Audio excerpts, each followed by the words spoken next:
College से graduation के तुरंत बाद मेरे माता पिता ने मेरे और मेरे अडॉप्टेड ब्रदर के बीच सक्सेसर चुनने के लिए हम दोनों को घर से निकाल दिया। उन्होंने हमारा सारा फाइनेंशियल सपोर्ट बंद कर दिया और कहा कि जो भी अपनी मेहनत से सफल बिजनेस खड़ा करेगा वही परिवार की कंपनी का सक्सेसर बनेगा। मैं अपने सपने पूरे करने के लिए साउथ चला गया, जबकि मेरा भाई नॉर्थ की ओर गया। हम दोनों ने अपनी अपनी एबिलिटीज के दम पर स्ट्रगल शुरू किया। 3 साल तक मैंने दिन रात मेहनत की और आखिरकार अपने स्टार्टअप की मार्केट वैल्यू 100 मिलियन से अधिक तक पहुंचा दी। लेकिन परिवार के बिजनेस को लेकर भाई से टकराव न हो, इसलिए मैंने झूठ बोल दिया कि मेरा बिजनेस फेल हो गया है और मैं अपने शहर लौट आया हूँ। इन 3 वर्षों में मेरा अडॉप्टेड भाई भी तेजी से आगे बढ़ा और बिजनेस वर्ल्ड का उभरता सितारा बन गया। लेकिन सक्सेसर सेरेमोनी में पिता के पुराने राइवल ने मजाक करते हुए कहा, ओल्ड लिन, अगर तुम सच में अपने बेटों को ट्रेन करना चाहते थे तो उन्हें फ्री रिसोर्सेज नहीं देने चाहिए थे, उन्हें सब कुछ खुद हासिल करने देना चाहिए था। मैं मुस्कुराकर बोला, अंकल मिंग, आप मजाक कर रहे हैं। मेरे पिता ने तो हमारा खर्चा तक बंद कर दिया था। बस मेरी एबिलिटीज मेरे भाई जितनी नहीं है। अंकल मिंग नशे में लग रहे थे। असंभव। पिछले साल तुम्हारे पिता ने मेरे लिए नॉर्दर्न रिसोर्सेज शुरू कराने के बदले अपने कुछ शेयर मुझे सौंपे थे। क्या तुम ये कहना चाहते हो कि उससे मुझे कोई लाभ ही नहीं हुआ? मैंने तुरंत पिता की ओर देखा। उनका चेहरा खराब हो गया था। उन्होंने बनावटी हंसी हंसते हुए कहा, त्यानशेन, तुम हमारे बायोलॉजिकल सन हो, चाहे कुछ भी हो तुम्हारा फ्यूचर बुरा नहीं होगा। लेकिन तभी माँ ने बात काट दी। और त्यानचिंग का क्या? वह हमेशा इनसिक्योर महसूस करता रहा है। हमने बस उसे थोड़ा सिक्योरिटी का एहसास दिलाया है। उनका चेहरा ठंडा पड़ गया। तुम सिर्फ इसलिए लापरवाह हो क्योंकि तुम हमारे बायोलॉजिकल सन हो। अगर तुम्हें अपनी हैसियत का एहसास होता तो तुम नीचे से शुरुआत करते। अगर तुमने अपने भाई की सक्सेसर वाली जगह पर नजर डालने की कोशिश की तो हमें निर्दयी होने के लिए ब्लेम मत करना। मेरे दिल में कड़वाहट भर गई। मैंने अपना फोन कसकर पकड़ लिया। उसमें उनके सारे गुप्त कारनामों के एविडेंस थे। अगर बात ऐसी है तो अब मुझे आप लोगों को बचाने की कोई जरूरत नहीं है। मैंने पिता की तरफ देखते हुए कहा, मुझे सिर्फ एक सवाल का जवाब चाहिए। क्या अंकल मेंग ने जो नॉर्दर्न रिसोर्सेज वाली बात कही वह सच है? पिता ने फीकी हंसी हंसी और आह भरते हुए बोले, त्यानकिंग, बचपन से तुम कभी किसी की बात नहीं मानते थे। हम सिर्फ तुम्हारे नेचर को सुधारना चाहते थे। चिंता मत करो, जब तुम थोड़ा स्थिर हो जाओगे तब हम निश्चित रूप से तुम्हें भी कुछ रिसोर्सेज देंगे। मैं हंस पड़ा। अगर अभी नहीं देना चाहते तो बाद में भी कभी नहीं दोगे। आपने साफ कहा था कि यह एक फेयर कंपटीशन होगा, लेकिन आपने चोरी छिपे मेरे छोटे भाई की मदद की। क्या यही आपकी फेयरनेस है? मेरी आंखें लाल हो गईं। आखिर आप मुझे समझते क्या हैं? कोई खिलौना जिससे खेला जा सके? पिता मुझे शांत करने की कोशिश कर रहे थे, लेकिन माँ ने मेज पर जोर से हाथ मारा। मैंने पहले ही कहा था कि हमने सिर्फ त्यानचिंग को सिक्योरिटी का एहसास दिलाने के लिए उसकी मदद की थी। मैंने जवाब दिया, लेकिन इससे आपको मुझसे झूठ बोलने के राइट्स नहीं मिल जाते। माँ गुस्से से बोली, कंपनी हमारी है, हम जिसे चाहें उसे देंगे। और अगर हमने त्यानचिंग की मदद की भी तो क्या हुआ? 3 साल में तुमने कुछ हासिल नहीं किया। क्या तुम्हें लगता है कि तुम उसकी बराबरी कर सकते हो? यह देखकर मेरा भाई घबरा कर बोला, भैया, माँ से बहस मत करो, यह सब मेरी गलती है। जब मैंने बिजनेस शुरू किया था तब मैंने कहा था कि मैं इनसिक्योर महसूस कर रहा हूँ, इसलिए माँ और पापा ने मेरी मदद की। माँ तुरंत उसके सामने ढाल बनकर खड़ी हो गई और मुझे ठंडी नजरों से देखते हुए बोली, त्यानचिंग, इसमें तुम्हारी कोई गलती नहीं है, तुम्हें उससे माफी मांगने की जरूरत नहीं। फिर उन्होंने मेरी तरफ तिरस्कार से देखा और कहा, जो इंसान एक बिजनेस भी ठीक से नहीं चला सकता उसे दूसरों से अपनी तुलना करने का कोई अधिकार नहीं है। क्या तुम्हें लगता है कि तुम में कंपनी संभालने की एबिलिटी है? हम सबने त्यानचिंग की मेहनत देखी है, उसमें बिजनेस मैनेजमेंट की एबिलिटी है, इसीलिए हेयर बनना उसी का अधिकार है। पिता ने भी आह भरते हुए कहा, त्यानचिंग, बचपन से ही तुम्हें बहुत लाड प्यार मिला है, तुम्हें बस खाना पीना और मौज मस्ती करना ही आता है। हम कभी भी कंपनी तुम्हारे हवाले करने को लेकर कॉन्फिडेंट नहीं थे। त्यानचेन हमेशा से कैपेबल रहा है, उसे रिसोर्सेज देना तो बस नेचुरल था। ये सब कंपनी के भले के लिए है। अगर कंपनी अच्छा करेगी तो तुम्हारा जीवन भी बेहतर होगा। तुम्हें बिगर पिक्चर देखनी चाहिए, हर बात पर इतने नैरो माइंडेड मत बनो। मैं हंस पड़ा। Narrow minded? आपको उसकी सारी मेहनत दिखाई देती है, लेकिन मेरी नहीं। इन्वेस्टर्स और क्लाइंट्स पाने के लिए जब मैं इतना शराब पीता था कि पेट दर्द से फटने लगता था, तब आप कहाँ थे? मैंने गुस्से में कुर्सी को लात मार दी। कुर्सी मुश्किल से ही लिन त्यानचेन को छू पाई थी। माँ और पापा मुझे हैरानी से देखने लगे। ये पहली बार था जब मैंने इस तरह उनका विरोध किया था। लेकिन तभी लिन त्यानचेन अचानक जमीन पर गिर पड़ा और दर्द से चिल्लाने लगा, आह,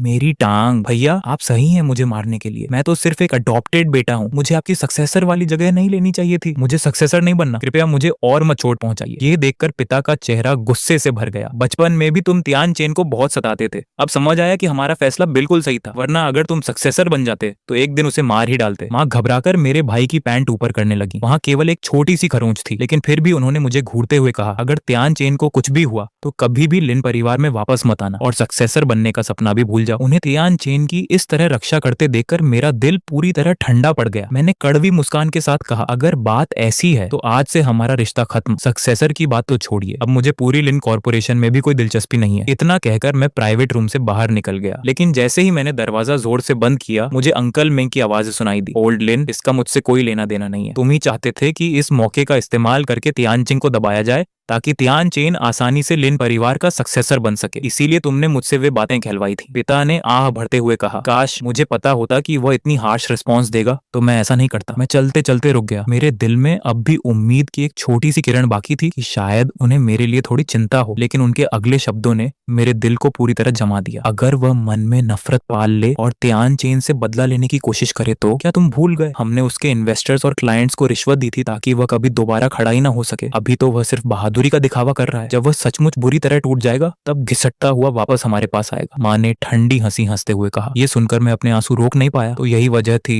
तभी मुझे इन्वेस्टर्स नहीं मिल पा रहे थे, तभी कोई क्लाइंट मेरे साथ काम नहीं करना चाहता था। ये सब पहले से ही उनके द्वारा रची गई साजिश थी। अगर मैंने समय रहते अपना ध्यान इंटरनेशनल मार्केट्स की ओर न मोड़ा होता तो शायद आज मैं भारी कर्ज में डूबा हुआ होता और मेरे पास वापस उठने का कोई रास्ता नहीं बचता। उसी सेकंड क्लाइंट्स के साथ शराब पी पी कर खराब किया हुआ मेरा पेट अचानक फिर से दर्द करने लगा। मैं कमजोर और असहाय महसूस कर रहा था। तभी बाहर से एम्बुलेंस का सायरन सुनाई दिया। सफेद कोट पहने कई मेडिकल कर्मचारी स्ट्रेचर लेकर तेजी से अंदर दौड़े और पीछे की ओर भागे। मेरे माथे पर ठंडा पसीना छलक आया। मैं उन्हें रोकने के लिए आगे बढ़ा। माफ कीजिए, मुझे जाने दीजिए। अंदर कोई गंभीर रूप से घायल है और उसे तुरंत इलाज की जरूरत है। लेकिन वे मुझे नजरअंदाज करते हुए सीधे उस निजी कमरे में चले गए जहां लिन तियान चेन मौजूद था। कुछ ही देर बाद लिन तियान चेन को स्ट्रेचर पर बाहर लाया गया। जब वह मेरे पास से गुजरा तो एक मेडिकल एम्प्लॉई ने मेरा पीला चेहरा और पेट पकड़े हुए मेरी हालत देखी और तुरंत कहा, लगता है इन्हें भी बहुत दर्द हो रहा है। लेकिन उसकी बात पूरी होने से पहले ही माँ बोल उठी, उसकी चिंता मत करो, पहले मेरे बेटे को अस्पताल ले जाओ। अगर इलाज में जरा भी देरी हुई तो मैं तुम्हारी कंप्लेंट कर दूंगी। पिता भी तुरंत उनका साथ देने लगे। असल में यह भी मेरा बेटा है, लेकिन ये अपने छोटे भाई से सक्सेसर की रेस हार गया, इसलिए इसने उसे चोट पहुंचाई है। ये बस दया पाने का नाटक कर रहा है। बचपन से ही यही चाल चलता आया है। मेडिकल स्टाफ ने मुझे डिस्गस्ट भरी नजरों से देखा और जल्दी से लिन तियान चेन को एम्बुलेंस में चढ़ा दिया। दरवाजा बंद होने से ठीक पहले लिन तियान चेन ने मेरी तरफ देखकर एक घमंडी मुस्कान दी। मेरे पेट का दर्द लगातार बढ़ता जा रहा था। आखिरकार एक दयालु अजनबी ने मेरे लिए एम्बुलेंस बुला दी। अस्पताल पहुंचने पर डॉक्टर ने कहा, अगर आप थोड़ी देर और कर देते तो पेट में फिर से स्टमक परफोरेशन हो सकता था। भर्ती होने और दवा लेने के बाद दर्द धीरे धीरे कम होने लगा। उसी समय लिन तियान चेन ने एक वीडियो पोस्ट किया। वीडियो में पिता उसे सक्सेसर के डॉक्यूमेंट्स पर साइन करवाते दिख रहे थे, जबकि माँ अपने हाथों से उसे न्यूट्रिशियस सूप पिला रही थी। कैप्शन था, धन्यवाद माँ और पापा मुझे हमेशा सबसे अच्छा देने के लिए। मैं कड़वाहट से हंस पड़ा। कितना हास्यास्पद था। मैं इस डर से कि प्रॉपर्टी को लेकर मेरे और मेरे भाई के बीच विवाद न हो जाए दिन रात मेहनत करके अपनी कंपनी को और बड़ा और मजबूत बना रहा था। मुझे थोड़ी थोड़ी उम्मीद थी कि मेरे माता पिता मेरी अचीवमेंट्स पर प्राउड महसूस करेंगे, लेकिन आज उन्हें उसके साथ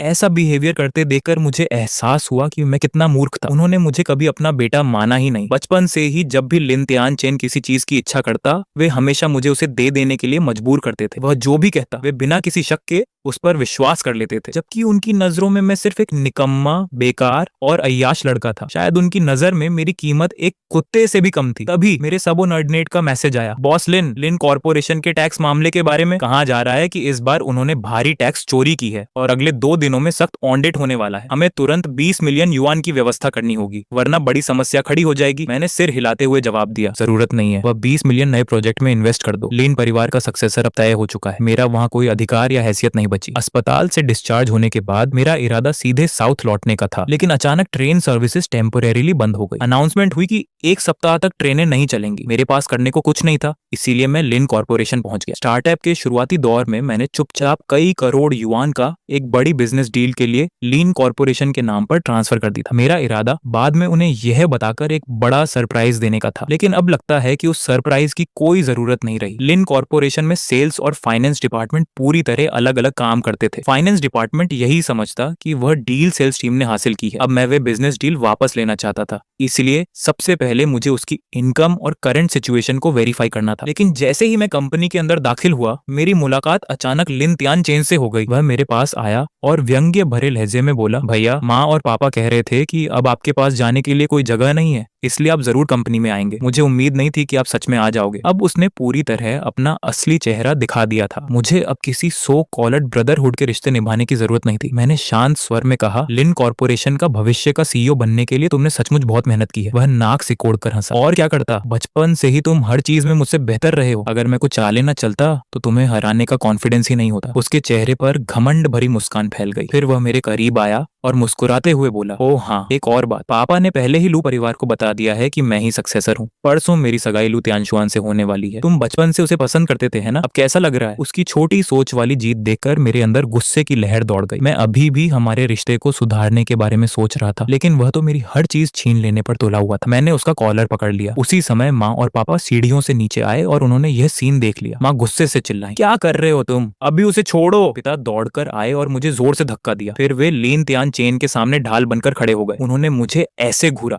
जैसे मैं उनका दुश्मन हूँ। उसने अपनी एबिलिटी के दम पर सक्सेसर की जगह हासिल की है और तुम बार बार उसे नुकसान पहुंचाने की कोशिश कर रहे हो। हमारे घर में तुम्हारे जैसा निर्दयी बेटा कैसे पैदा हो गया? फिर उन्होंने चिंतित होकर पूछा, त्यान चेन, तुम ठीक तो हो? इसने तुम्हें चोट तो नहीं पहुंचाई? लिन त्यान चेन ने उदास चेहरा बनाकर सिर हिलाया। माँ, भैया सिर्फ इसलिए परेशान है क्योंकि मैं सक्सेसर बन गया हूँ। आखिरकार वे हमेशा मुझसे बेहतर रहे हैं। ऐसी निराशा महसूस करना नेचुरल है। वे अभी इसे स्वीकार नहीं कर पा रहे हैं। कृपया उन्हें ब्लेम मत करो। वे मेरे बड़े भाई हैं। मैं नहीं चाहता कि वे इस वजह से दुखी हों। ये सुनकर पिता ने निराशा से मेरी तरफ देखा। त्यान चेन, काश तुम में त्यान चेन की आधी भी सहनशीलता होती। माँ ने दांत भींचकर मुझे घूरा। उनकी आवाज बर्फ जैसी ठंडी थी। वह सहनशील? अगर वह त्यान चेन के खिलाफ साजिश न करे तो वही किसी मिरेकल से कम नहीं होगा। फिर उन्होंने उंगली दिखाते हुए कहा, बेहतर होगा कि तुम अपने बिहेवियर पर विचार करो, वरना मुझे तुम्हें अपना बेटा मानने से इनकार करने के लिए ब्लेम मत करना। इतना कहकर उन्होंने मेरी तरफ दोबारा देखने की भी जहमत नहीं उठाई। वह लिन त्यान चेन को लेकर चली गई। जाते जाते मैं उन्हें उसे मनाते हुए सुन सकता था। त्यान चेन, तुम्हें पालतू जानवर पसंद है ना? माँ ने तुम्हारे लिए एक प्यारा सा बिल्ली का बच्चा खरीदा है। पिता ने मेरी तरफ देखा, भारी आह भरी, सिर हिलाया और उनके पीछे चले गए। मैं ठंडी नजरों से उन्हें तब तक देखता रहा जब तक वे मेरी नजरों से ओझल नहीं हो गए। तभी मैंने नजरें फेर ली। कंपनी का वर्क रूटीन उस दिन के लिए बंद हो चुका था। मैंने काफी देर तक खोजबीन की और आखिरकार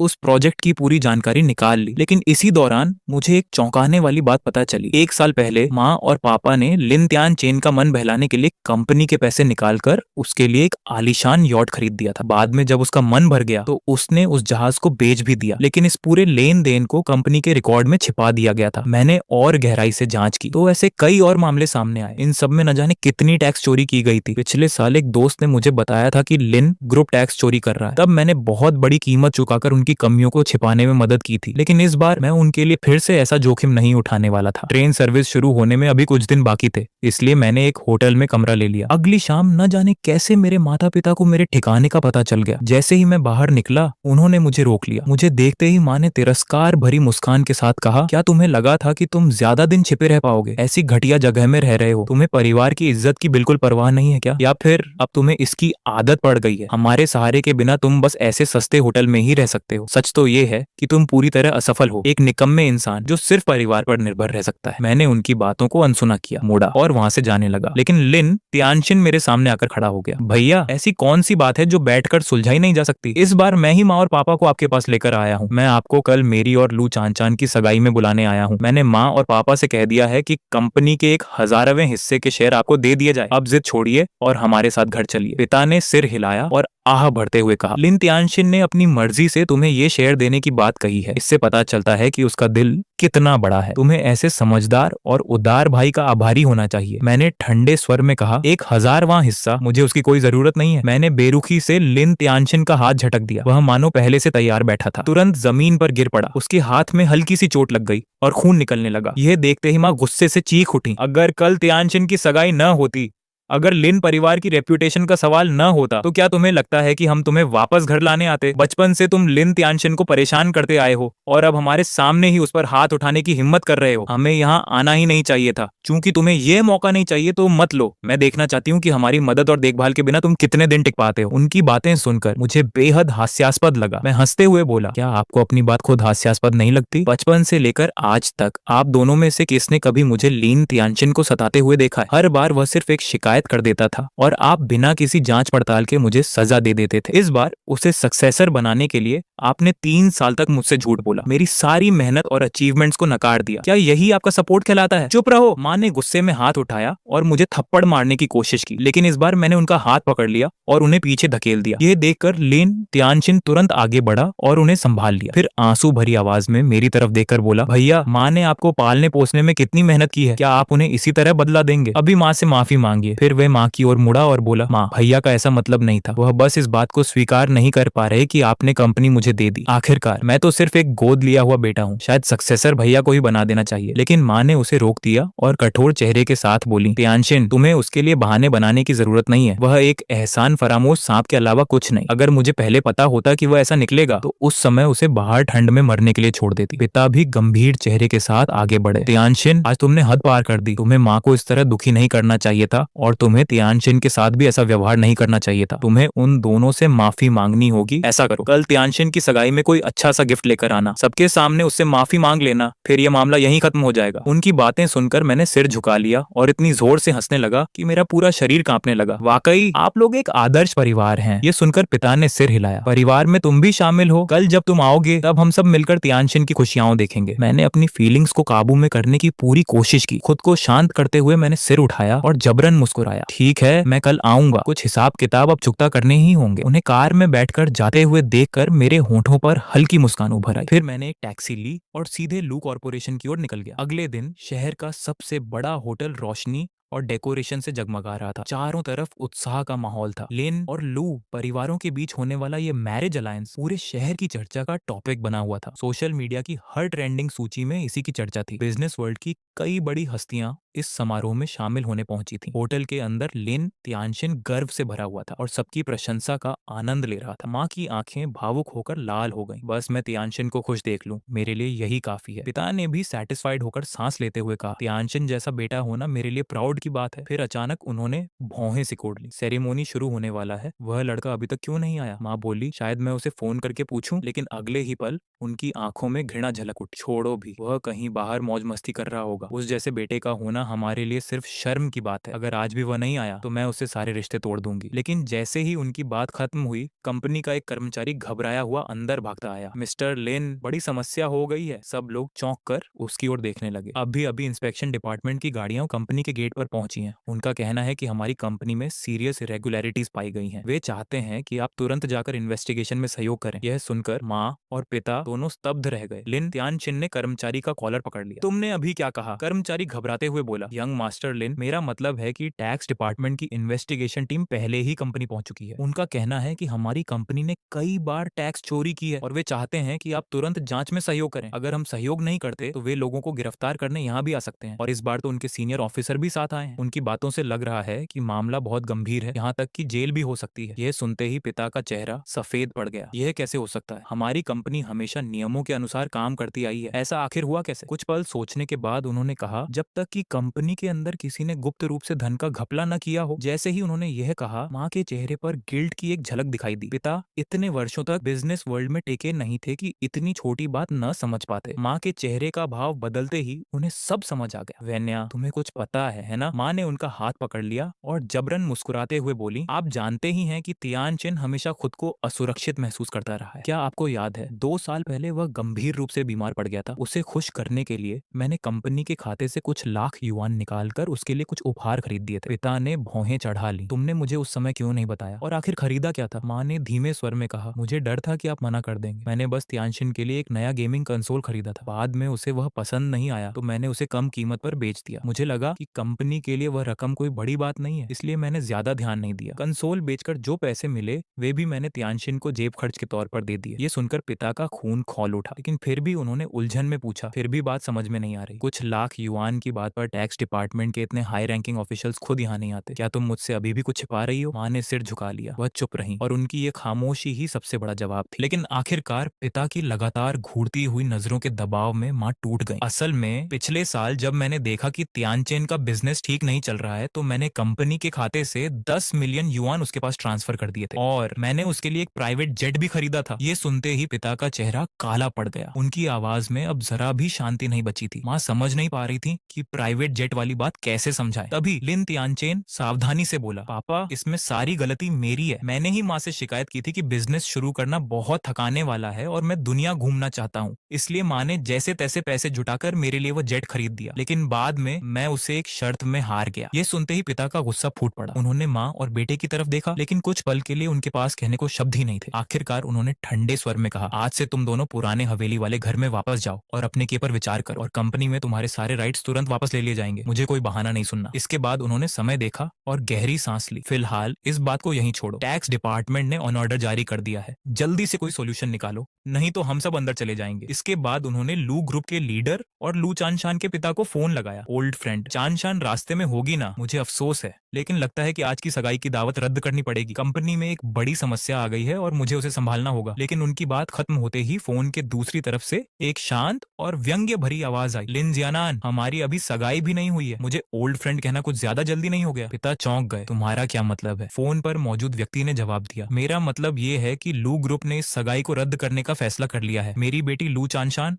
अब तुम्हारे बेटे लिन तियानचेन से शादी नहीं करना चाहती। यह सुनते ही पिता के चेहरे पर गुस्सा छा गया। लू वान, तुम्हारी हिम्मत कैसे हुई ऐसा कहने की? क्या तुम्हें डर नहीं कि मैं लू ग्रुप की फंडिंग बंद कर दूंगा? फोन के दूसरी तरफ से ठंडी हंसी सुनाई दी। फंडिंग? मजाक मत करो। तुम्हारी तथाकथित फंडिंग का मतलब सिर्फ इतना था कि मैं अपनी बेटी को बेच दूं। अगर तियानचिंग ना होता तो मैं बहुत बड़ी गलती कर बैठता। पिता की आंखें फैल गईं। तियानचिंग, क्या वह तुम्हारे साथ है? लू वान ने ठंडे स्वर में कहा, यह तुम्हारा मामला नहीं है। तुम्हें बस इतना जानना चाहिए कि लू कॉर्पोरेशन को दोबारा उठने के लिए तुम्हारे साथ किसी मैरिज अलायंस की जरूरत नहीं है। अभी तुम्हें इस बात की चिंता करनी चाहिए कि टैक्स डिपार्टमेंट का सामना कैसे करोगे। इतना कहकर उन्होंने फोन काट दिया। अभी हुई बातचीत माँ और लिन तियानचेन ने भी सुन ली थी। दोनों अविश्वास से पिता की ओर देखने लगे। माँ ने दांत भींचकर कहा, क्या लू परिवार पागल हो गया है? क्या उन्हें सच में लगता है कि लिन तियानचिंग उन्हें दोबारा खड़ा कर सकता है? लिन तियानचेन के चेहरे पर भी कंफ्यूजन साफ दिखाई दे रहा था। कुछ देर सोचने के बाद पिता की आंखों में एक खतरनाक चमक उभरी। उन्होंने दूर देखते हुए कहा, पहले कंपनी चलते हैं और इस समस्या को सुलझाते हैं, उसके बाद हम लिन तियानचिंग को ढूंढेंगे और उससे सारी सच्चाई निकलवाएंगे। यह कहकर तीनों रोल्स रॉयस में बैठे और कंपनी की ओर रवाना हो गए। जहां तक सेरेमनी में आए बड़े बड़े बिजनेसमैनों का सवाल था, वे सब नाराज होकर वहां से चले गए। उधर लू कॉर्पोरेशन की इमारत के टॉप पर बने चेयरपर्सन के ऑफिस में लू वॉन मुस्कुराते हुए मेरी ओर देख रहे थे। तियानचिंग, मैंने कभी नहीं सोचा था कि तुम सिर्फ 3 साल में अपना बिजनेस खड़ा कर लोगे और उसे सैकड़ों मिलियन की कंपनी बना दोगे। मैं सचमुच इंप्रेस हूँ। उनके बगल में बैठी लू चानशान भी चमकती आंखों से मेरी ओर देख रही थी। भैया तियानचिंग, मैंने भी कभी नहीं सोचा था कि कुछ ही वर्षों में आप इतनी ऊंचाई तक पहुंच जाएंगे। आप सचमुच कमाल हैं। मैंने बस हल्की सी मुस्कान दे दी। बस किस्मत अच्छी थी। जैसा आप लोग कह रहे हैं उतना भी खास नहीं हूँ, लेकिन सच कहूँ तो अगर माँ पापा ने मेरे सारे रास्ते बंद न कर दिए होते तो शायद मुझे अब्रॉड जाकर अपॉर्चुनिटीज ढूंढने और सक्सेस पाने की मजबूरी ही न होती। लू वान हल्का सा मुस्कुराया। फिर भी तियानचिंग, हमें तुम्हारा धन्यवाद करना होगा। तुमने इस कठिन समय में लू कॉर्पोरेशन की मदद की। अगर फ्यूचर में तुम्हें कभी किसी चीज की जरूरत पड़े तो हम हर हाल में तुम्हारे साथ खड़े रहेंगे। मैंने सिर हिलाया। अंकल लू, आप बहुत दयालु हैं। बस एक बात का ध्यान रखिए, अब कभी चानर को किसी बिजनेस डील या सपोर्ट के बदले बार्गेनिंग का टूल मत बनाइए। उसे अपनी खुशी चुनने की पूरी आजादी दीजिए। जहां तक कॉन्ट्रैक्ट का सवाल है, मेरे लोग कुछ दिनों में आपको सौंप देंगे। फिलहाल मुझे कुछ और काम निपटाने हैं। मैंने साउथ लौटने के लिए ट्रेन की टिकट बुक कर ली है और जल्द ही निकलना होगा। मैं उठकर जाने ही वाला था कि पीछे से लू चांदर ने आवाज दी, भैया तियानचिंग। मैं रुक गया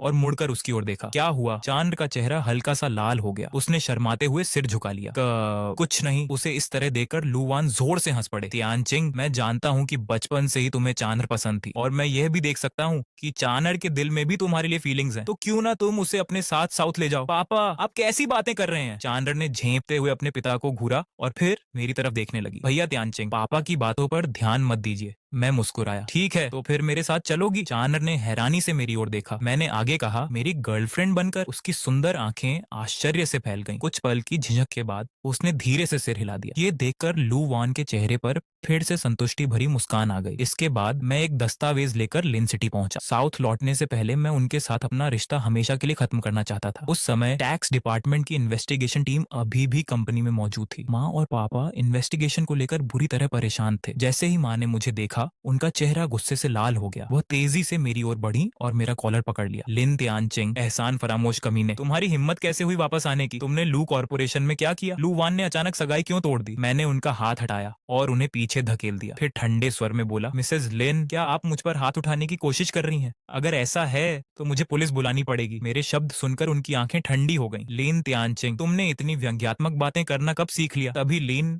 तियानशिन उदास चेहरा बनाकर आगे आया। भैया देखिए ना, सगाई टूट जाने की वजह से मैं कितना दुखी हूँ। मैं हंस पड़ा। लो फिर शुरू हो गया तुम्हारा नया नाटक। लिन तियानशिन ने दुखी स्वर में कहा, भैया मैं जानता हूँ कि आप मुझे पसंद नहीं करते, आपको बुरा लगता है कि मैं लिन परिवार का सक्सेसर बन गया, लेकिन मैंने ये स्थान फेयर कंपटीशन से हासिल किया है। हाँ, मैं माँ पापा का अडॉप्टेड बेटा हूँ, लेकिन इसका मतलब ये नहीं कि आप मेरे कैरेक्टर पर सवाल उठाएं। वह इमोशनल होकर बोला, क्या आपको पता है कि होटल में इतने लोगों के सामने मेरी कितनी बेइज्जती हुई? मैंने कंधे उचकाए। बेइज्जती? मुझे नहीं पता, लेकिन मैं इतना जरूर जानता हूँ कि बहुत जल्द हमारा एक दूसरे से कोई रिश्ता नहीं बचेगा। ये कहकर मैंने अपने बैग से पहले से तैयार किया हुआ संबंध विच्छेद अग्रीमेंट निकाला। मैंने वह डॉक्यूमेंट सीधे उनके सामने पटक दिया। इस पर साइन कर दीजिए, आज के बाद मेरा लिन परिवार से कोई संबंध नहीं रहेगा। समझौते की सामग्री पढ़ते ही माँ और भी भड़क उठी। लिन त्यानचिंग, तुम एहसान फरामोश बदमाश, तुम सच में मुझसे सारे रिश्ते तोड़ना चाहते हो? मैंने बिना कोई भाव बदले शांत स्वर में कहा, साइन करो या मत करो। फिर मैंने उनकी आंखों में देखते हुए कहा, लेकिन आज के बाद मैं अपनी पूरी ताकत लगा दूंगा ताकि लिन त्यानचिन से सक्सेसर की वह कुर्सी छीन सकूं। यह सुनते ही माँ ने तुरंत मेरे हाथ से पेन छीन लिया और बिना एक पल गंवाए एग्रीमेंट पर अपना नाम लिख दिया। यहाँ तक कि लिन त्यानशिन के लिए उन्होंने पिता की तरफ से भी साइन कर दी। फिर उन्होंने लिन त्यानशिन की ओर देखकर कहा, त्यानशिन तुम भी साइन कर दो, आज से मेरा कोई ऐसा नालायक बेटा नहीं है और तुम्हारा भी ऐसा एहसान फरामोश भाई नहीं है। यह सुनकर लिन त्यानशिन ने दिखावे के लिए कुछ अनिच्छा जताई, लेकिन अगले ही पल उसने भी जल्दी से अपना नाम लिख दिया। मेरे होंठों पर हल्की मुस्कान उभर आई। मैंने धीरे धीरे उस संबंध विच्छेद एग्रीमेंट को मोड़ा और जेब में रख लिया। आज के बाद मेरा और लिन फैमिली से मेरा कोई रिलेशन नहीं रहेगा। उसी समय पिता कुछ एम्प्लॉयज के साथ फाइनेंशियल डिपार्टमेंट से बाहर निकले। उनके चेहरे को देखकर साफ पता चल रहा था कि इन्वेस्टिगेशन में काफी एविडेंस मिल चुके थे। उन एम्प्लॉयज में से एक ने मुझे देखा और मुस्कुराते हुए मेरी तरफ बढ़ाया, अरे त्यानचेंग, तुम तो साउथ वापस जाने वाले थे, अभी तक गए नहीं? मैं भी मुस्कुराया, ओल्ड सॉन्ग, आप भी यहाँ हैं? मेरी ट्रेन 2 दिन बाद है, कोई जल्दी नहीं है, कैसा रहेगा आज रात साथ बैठकर कुछ पीते हैं? उन्होंने हंसते हुए सिर हिलाया। लेकिन ये सीन देखकर माँ, पिता और लिन त्यानचिन तीनों स्तब्ध रह गए। पिता जल्दी से मेरी ओर आए। उन्होंने अपने गुस्से को दबाते हुए चेहरे पर मुस्कान लाने की कोशिश की। त्यानचेंग, तुम डायरेक्टर सॉन्ग को जानते हो? मैंने उनकी ओर देखना भी जरूरी नहीं समझा। मैंने सिर्फ ओल्ड सॉन्ग से कहा, आज रात मिलते हैं। ये कहकर मैं जाने के लिए मुड़ा, लेकिन पिता ने रास्ता रोक लिया। फिर उन्होंने डायरेक्टर सॉन्ग की ओर देखकर कहा, डायरेक्टर सॉन्ग, त्यानचिंग मेरा बेटा है। मुझे पता ही नहीं था कि वह आपका फ्रेंड है, क्योंकि हम सब अपने ही लोग हैं। क्या आप?